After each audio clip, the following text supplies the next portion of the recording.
We are in the midst of the Worm Glacial Stage. Mighty glaciers extend far into the alpine foreland. The Isar-Loiser Glacier has dug out the basins of Lake Ammer and Lake Starnberg, the Isar Valley and the basin of Lake Wolfratshausen, which no longer exists today. Along its edges, colossal amounts of detritus have piled up to form hills. The landscape of today evolves. The earliest traces of settlement in the region date back to about 1800 BC. The name Wolfratshausen first appears in a document in 1003.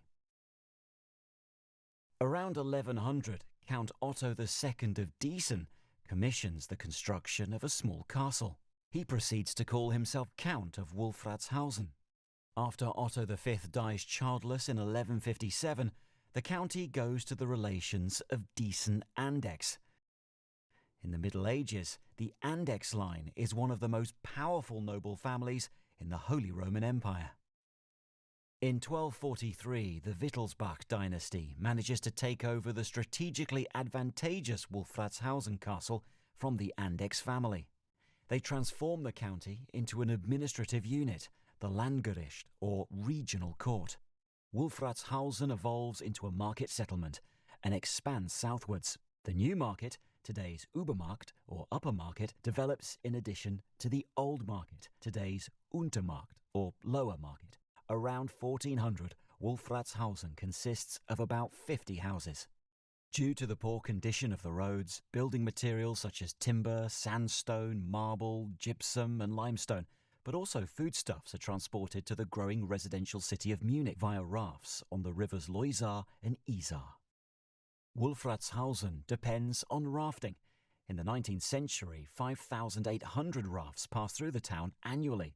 However, the proximity to the river also harbours dangers. The market settlement is flooded on a regular basis. Wolfratshausen is also visited by other catastrophes. In 1619, a large fire destroys the parish church and 9 other buildings.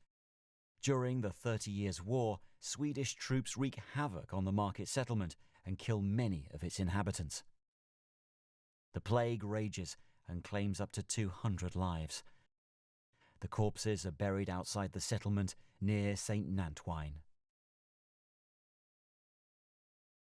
In April 1734, the castle is destroyed when lightning strikes the powder magazine. Although it's not rebuilt, the castle's stones are used in other building projects, such as Munich's residence. Some of the houses in Wolfratshausen also contain stones from the castle.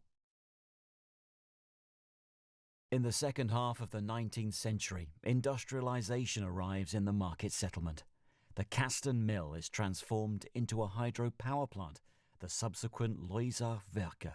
From 1897 onwards, the works provide electricity for Wolfratshausen. The population grows from just under 1,900 inhabitants in 1840 to almost 2,400 in 1900.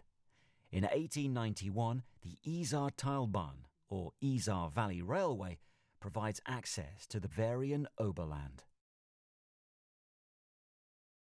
The horrors of the First World War also affect the people of Wolfratshausen. Food grows scarce and the war claims 85 men.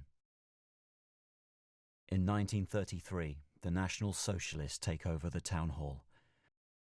By 1940, all Jewish citizens have to leave Wolfratshausen. Many of them are killed in concentration camps.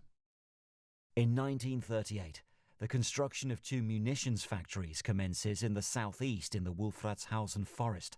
The workers, many of them foreign forced labourers, are accommodated in the Führenwald camp. After the war, the American occupiers establish a reception camp for Jewish Holocaust survivors in its place. In 1957, Führenwald becomes the Waldram housing estate.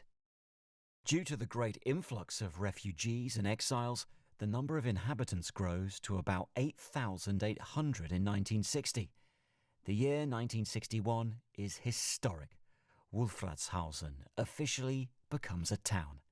In 1967, the designation of an industrial estate paves the way for ongoing economic prosperity.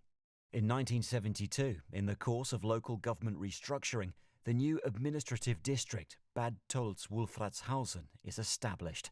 The seat of the administrative district office is relocated to Bad Tölz. With the incorporation of the villages Weide and Nantwein in 1978, the town experiences another growth spurt.